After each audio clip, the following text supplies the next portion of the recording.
હિંગળાજમાં રામ માળી રામ।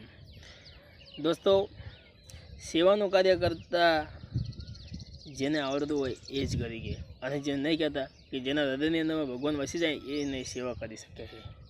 તો હું એમ કહું છું કે તમે બધાને સપોર્ટ કરો હો, દરેકને સપોર્ટ કરો હો, એવું નહીં કે કોઈને સપોર્ટ કરો હો, પણ કેવાનો સપોર્ટ કરો હો?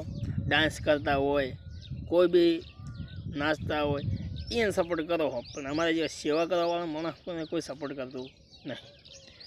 અમે વિડીયા સેવાના નાખો હા, અને અમને કોઈ સપોર્ટ કરતું નહીં, પણ અમારે ખાસ સપોર્ટની જરૂર છે। સપોર્ટની જરૂર ખાસ છે અમારે, એટલે મને સપોર્ટ કરો। અમારે સેવાના વિડીયો આવતા જતા રહે। ગૌ માતાની સેવા કરીએ છીએ અમે, પછી કૂતરાઓની સેવા કરીએ છીએ, ચકલાની દરેક વસ્તુની સેવા કરીએ છીએ, માણસ ઊંધી આવી ગયું। પણ હાલની અંદર મને કોઈ સપોર્ટ કરવા માગતું નહીં, સપોર્ટ કરતું નહીં યાર। સપોર્ટ કરો મારા ભાઈ, એક આ ભાઈની વિનંતી છે, સપોર્ટ કરો। અમારા વિડીયોને જુઓ, લાઈક કરો, શેર કરો, ફોલો કરો આઈડીને, એ રીતના સપોર્ટ કરો યાર। તમે એક ફોલો કરશો તો તમને પણ સેવા મળશે, એવી દિલથી મારા ભગવાનને પ્રાર્થના કરીશ કે દરેકનું ભલું કરે ભગવાન મારો। પણ તમે દરેક અમને સપોર્ટ કરશો, જેના પૈસા આવશે એ સેવામાં વાપરવાના, અમારે ઘરે નહીં વાપરવાના। ભલે અમે ગરીબ છીએ પણ દિલથી બહુ અમીર છીએ, બરાબર। પણ અમને સપોર્ટની જરૂર છે, સપોર્ટ કરો મને।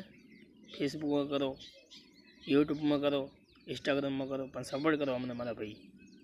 જેમ કે અમારા વિડીયોને લાઇકો નહીં આવતી, શેર નહીં થતા, ફોલોવર નહીં આવતા, વિડીયોમાં કોઈ વ્યૂ નહીં આવતા। અમારી આઈડિયાને મોનિટર કરી તો શી કરવી? કોઈના 25 રૂપિયા આવે તો અમે સેવામાં વાપરીએ। સેવા કરવાવાળાને સપોર્ટ કરો, ડાન્સ કરવાવાળાને નહીં કરો ચાલશે, પણ સેવા કરવાવાળાને જરૂરથી કરો। અને તમને મન થાય તો તમે પણ સેવા કરો। સેવા કરવાવાળાને ખૂબ સપોર્ટ કરવાનો, પહેલાં સેવાવાળા પછી ડાન્સવાળો। તો જુઓ, મારી આટલી વિનંતી છે, જો કદાચ તમે એક ફોલો કરશે ને તમને ભગવાન તમારું ભલું કરશે। તમારા વિડીયોને લાઈક કરો, શેર કરો અને કોમેન્ટ કરો, આઈડીને ફોલો કરો। જય હિંગળાજમાં, જય ખૂંખાર મેલડીમાં।